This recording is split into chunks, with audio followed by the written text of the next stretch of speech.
on, fellow Autobots and Decepticons? Welcome back to Rolled Nation, and welcome back to another episode of TF5 Watch. And today we're here to do that analysis/breakdown video that I promised you guys in my last video. And let's get down to it. But before we get down with it, I want to make a few announcements. One, thank you to everybody who's been subscribed to my channel. You guys are awesome. We have over 200 subscribers. That is amazing. I'm so happy that you guys are enjoying this channel and you guys are enjoying my content. You guys rock. Also, I want to apologize for the audio in the last video. I knew it was kind of wonky, kind of weird with the intro. The volume was very low. It was supposed to be a little bit higher. I do apologize. And I do apologize also for the angle for the reaction video. I was like laying on my bed just because I was sick. I'm still a little bit sick. I'm a little bit better. A little better enough to give you an analysis/breakdown video. But I was just very, very sick yesterday and I just wasn't as motivated. But I was still very excited to see all those cool shots from the Super Bowl TV spot, which we will discuss today. So let's just, enough this intro. Let's get down to that analysis/breakdown video. Let's do it. Alright, so the very, very first shot that we get in the trailer is this shot, or TV spot, I'm sorry. This is the first thing that we get in the TV spot. And as you can see, it's a little bit more of that horn thing that we saw in the trailer. There was like one spot, like one scene or screenshot in the trailer where we kind of get the same exact horn-looking thing. And I have no idea what this is. If you keep clicking a little bit more, you get to see a little bit more of it. And I don't know what this is. Is this part of, like, Cybertron? Is it part of Unicron? Like, what is this thing? That's the thing I'm trying to figure out. Like, what is this part right here? It has to do something with the giant, like, air carrier or something at the end of the big spot, which we'll talk about in a second. But no idea what this is. This looks like a horn, so I don't know if it's supposed to be a giant robot or if it's supposed to be a giant spaceship. I'm pretty sure it's a giant spaceship. Now, this is just me speculating. What if it is the Nemesis? That'd be pretty interesting. Like, if it's like the part of the Nemesis, that'd be pretty interesting, but I highly doubt it's not. I'm pretty sure it's like a giant platform for something, or maybe a Decepticon base. Who knows? But seems like the military is heading over there to check it out. So there's that. Next shot we get is with Sir Anthony Hopkins, and I'm gonna say that this shot takes place, like, you know, this movie deals with time travel, right? So what if this shot is like the first time that they go back in time? Because remember, they were filming at the Stonehenge, but it's not the real Stonehenge because they blew it up. It was like a fake Stonehenge. What if they're back in time and Sir Anthony Hopkins is looking at all the things, like he's looking at the Stonehenge and he's like, you know, in awe, and he like sees Transformers roaming around and they're just like blowing up the Stonehenge and he's just like in shock. You know what I'm saying? Maybe that's what the scene takes place in. Maybe I'm wrong, but maybe that's where it is. That's what I'm just thinking. Maybe. Alright, next shot is this shot. This seems like a continuation of that shot. Remember where Bumblebee grabbed one of these drones and he blew it up? It seems like that's part of that scene here. And as you can see, we got graffiti here. It says Optimus Prime. It has Eve, enemy on the bottom. And, you know, that's just a continuation from Age of Extinction, because the running theme of Age of Extinction was that all humans wanted to exterminate or, you know, extinct all Transformers. And, you know, that includes the Autobots and, of course, Optimus Prime. As you can see, we get to see a little bit more of the drone as well, that drone thing. And if you look closely, there's a V, an upside-down V on this drone, and that's part of the TRF, the Transformers Respawn Force. I think that's what they're called.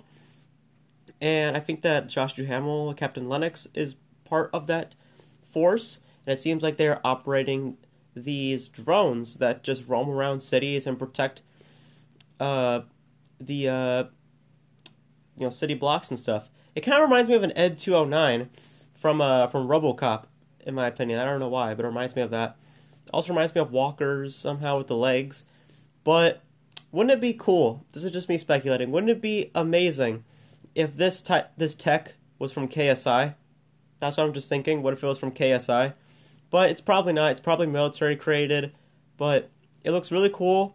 So it seems like a battle took place here. As you can see in the background, there's like some destruction going on. So you can tell that the Transformers are on a really bad time frame right now. Like, they're all in hiding, and it looks like they're really taking it to the next level when it comes to hunting down these Transformers, because I guess KSI didn't work, so now the military has to come in and take them down. That's what I'm just thinking. Alright, next shot is Mark Wahlberg, Cade Yeager, and he's holding this huge pistol. It looks like a giant Cybertronian pistol, and I'm trying to figure out what happened to his character, because remember at the end of Age of Extinction, everything was fine. His daughter was going to go to college, they're going to rebuild their house. He seemed like everything was fine, but now it seems like he's on the run. He seems like he is running away from the law. He seems like an outlaw. Kind of reminds me of Jason Bourne. I don't know why with this pose. He kind of reminds me of Jason Bourne. But it's very, very interesting that he went from, relaxed, and now he's on the run. He has long hair, he has a gun, he has a leather jacket. What is going on with this character? Hopefully they explain what happened to, to Nicole Peltz and Jack Rayner. Hopefully they explain that. If they don't, I honestly don't really mind, because I don't really like those characters from Age of Extinction. But I hope they do explain, what happened during the events of Age of Extinction, between the events of Age of Extinction and the last night. Hopefully they explain why, because, it seems like Cade Yeager's character right here, or Mark Wahlberg's character, is running away from the law, and he seems like an outlaw, so that's what I'm just thinking. But there you have that. Alright, next shot is this shot right here. Now, a lot of people are speculating what this could possibly be. And I have been saying for the longest time that it could be Unicron. I'm going to change my thoughts on that, and I'm going to say, check this out, I'm going to say that this is not Cybertron or Unicron, but I'm going to say Quintessa. I'm going to say Quintessa because of something that happens a little bit further into the Super Bowl TV spot, which we'll talk about in a second. But one thing I want to discuss is, look how huge this thing is. This thing is massive. It's the size, or it's even bigger than Earth. Way bigger, super, super big. And it's just huge. And it's wreaking havoc everywhere. So, I don't know why, but I got Independence Day feels from just looking at this shot. That's just me, but there's a lot of destruction going on. And this is probably going to be one of Michael Bay's money shots, if you know what I mean. So there's that. And then we get to this shot. Now this shot I want to discuss for a second. We got to see Grimlock, and that was the part where I reacted the most in the Super Bowl TV spot. It was this shot right here. I was surprised to see Grimlock. I was more surprised because, is this a confirmation that Grimlock is gonna die in Transformers: The Last Night? Because remember in Age of Extinction, in the first teaser trailer, they revealed Ratchet's death, which we all knew was going to happen ever since that teaser trailer came out. So are they doing the same here with Grimlock, where the military takes him out? Because here's the thing. The weird thing is with the shot, you don't see Grimlock at all in the shot, and all of a sudden, boom, he just shows up. Does he come out underground, or did he land on the ground? I don't get that shot angle, but it looks like Grimlock is being taken out by the military. You see metal flying everywhere. So, hopefully he's not taken out. There's a chopper as well. It seems like Grimlock is being taken out. Hopefully not, because I do not want him to die. I'll actually get kind of mad if he dies, because he's the king of the Dinobots. Why would he get killed off? He's a giant robotic T-Rex. Hopefully he doesn't get killed off. I feel like he won't, but according to these shots, he might. Hopefully he doesn't, because he's a really awesome character, and I want to see more of him in the Transformers universe. So there's that. Next shot is with Laura Haddock and Cade Yeager. According to the official synopsis, which they released, she is apparently an Oxford professor. So that's her purpose in the film.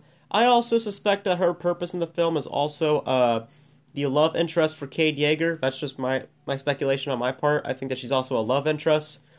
But the thing I liked about this shot is that not just, the fact we can see Laura Haddock, it's the fact that also what they're wearing is interesting. They're wearing these long overalls. I don't know what they are.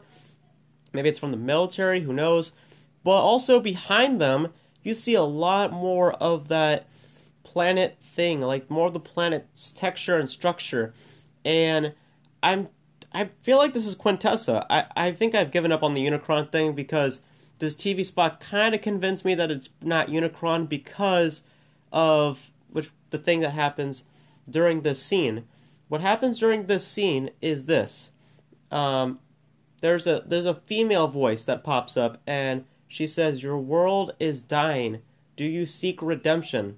Now, I'll pause right there, and we will discuss what that means in a second. But there's more shots that happen like during that, that read, that voiceover. We got helicopters going around, looking at the planet, helicopters crashing down, and then we have this shot right here, the London shot. Now there's more of the London shot. I'm pretty sure this is more of the TRF group, or maybe it's like London Police Forces or something. I'm gonna say that this is a shot that happens with Hot Rod, because remember, Hot Rod's in the film. I'm gonna say Hot Rod is the one who is the one who's setting off these explosives.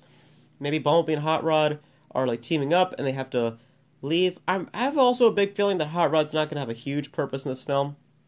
That's just me. I don't feel like he's gonna have a huge purpose in the movie. I feel like he's gonna be like the Spider-Man of Transformers: The Last Night, like how Spider-Man was in Captain America: Civil War. He had a little bit of an appearance, but then he kind of was, left out after like towards the end. I think that's what they're gonna do with Hot Rod. He's gonna show up in the middle of the movie, and then he's kind of gonna get scripted off, and then it's gonna be more focused on Bumblebee and Optimus Prime. That's what I'm thinking, but it could be totally wrong.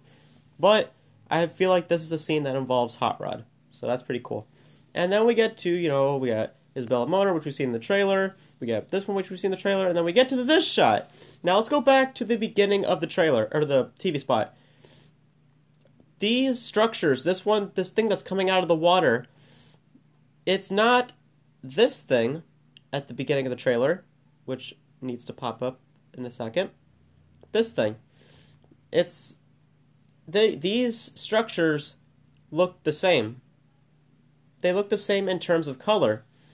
So, did this TV spot confirm that we're going to see multiple bases? Because what if Quintessa like activates these things, and that they like rise up from like each part of the world? Like one rises from the desert, one rises from a city, one rises from the water. Maybe that's what happens. Again, this is all speculation on my part. This is just me analyzing the big TV spot, big game TV spot. So maybe that's what happens. Who knows?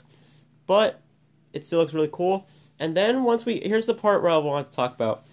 So there was dialogue, which I mentioned a little bit ago, that there's a female voice that says, "Your planet is dying. Do you seek redemption?" And then Optimus Prime says, "My maker, I do."